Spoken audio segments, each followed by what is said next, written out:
grand-père, grand-père, bientôt je vais me marier. Et mon grand-père m'a dit, mon fils, sache désormais que tes jours sont comptés sur terre. Je lui ai dit, mais pourquoi grand-père? Il me dit, parce que le mariage, c'est la seule guerre avec laquelle tu dors avec ton ennemi tous les jours. Mon grand-père m'a dit, fils, quand tu veux te marier, mieux vaut un bon célibat qu'un mauvais mariage. Il m'a dit, quand tu veux épouser une femme, demande à Dieu de t'aider pour que tu trouves la bonne femme. Car si tu trouves une mauvaise femme, tu risques de faire une crise d'AVC. Et lorsqu'il est causé par une femme, AVC signifie arrête de vivre, connard.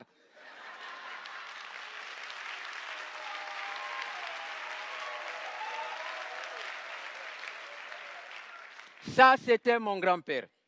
Alors j'ai dit à mon grand-père, mais grand-père, comment fait-on pour trouver la femme de sa vie? Il m'a dit, il y a deux types de femmes, les belles et les moins belles. Mais si tu veux la paix dans ton foyer, n'épouse jamais une belle femme. Car qui épouse une belle femme a les mêmes problèmes que celui qui cultive son champ de maïs au bord de la route.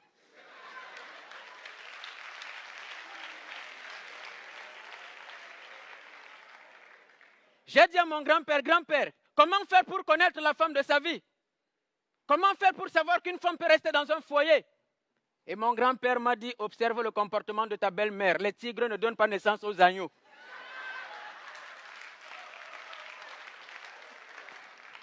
Mon grand-père, il m'a dit un jour, si ta femme, même en blaguant ou dans les problèmes, te dit, je vais te quitter, sache qu'elle t'a quitté depuis. Et si tu la vois simplement à côté de toi, sache qu'elle attend simplement que ton rival lui envoie les sous pour déménager. Je n'ai pas écouté les conseils de mon grand-père, je me suis marié. 2 mois après, ma femme m'a quitté. Elle a épousé un idiot qui venait de l'Europe, parce qu'il lui avait promis le paradis sur terre. Après avoir passé 2 semaines dans la maison de ce petit cancre, elle me rappelle au téléphone un matin, elle me dit, chérie, s'il te plaît, excuse-moi, je sais que j'ai merdé, redonne-moi ma chance, est-ce que je peux revenir vivre avec toi? Je me suis mise à rire. Elle me dit, chérie, tu ris alors que j'ai des problèmes? Je lui dis, non, je ris parce que tu viens de comprendre que le tourisme est différent de l'immigration. Reste là-bas.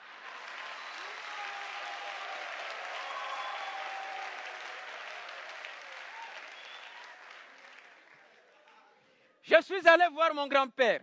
J'ai dit à mon grand-père, mais grand-père, j'ai de l'argent. Pourquoi ma femme m'a quitté? Il m'a dit, tu ne comprendras jamais pourquoi. Il m'a dit, quand tu es pauvre, la femme a tendance à te tromper avec un riche. Quand tu es riche, la femme a tendance à te tromper avec un pauvre. La femme, c'est comme le vent, elle souffle dans la direction qui lui plaît.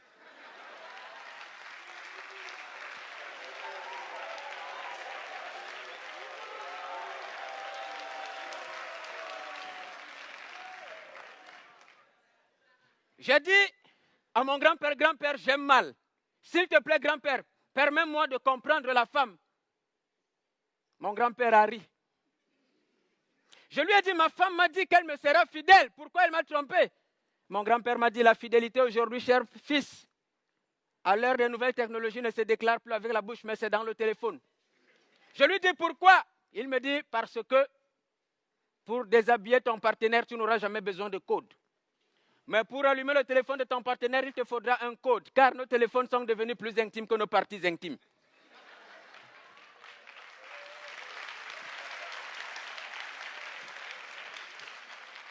J'ai dit à mon grand-père, grand-père, maintenant dis-moi sérieusement, qu'est-ce qu'il faut pour comprendre la femme? Et mon grand-père m'a dit, mon fils, aucune science, aucune étude, aucune analyse médico-légale, aucune doctrine, aucune religion ne comprendra la femme. Car si Dieu avait voulu que l'homme comprenne la femme, il n'aurait jamais endormi Adam pendant qu'il criait Ève.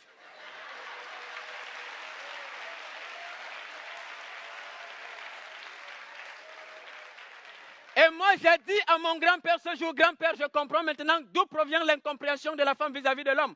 Pourquoi Dieu a fait cela? Pourquoi Dieu a-t-il endormi l'homme pendant qu'il créait la femme? Et mon grand-père m'a dit, c'était simplement pour que l'homme aime la femme sans se poser de questions. Bonsoir.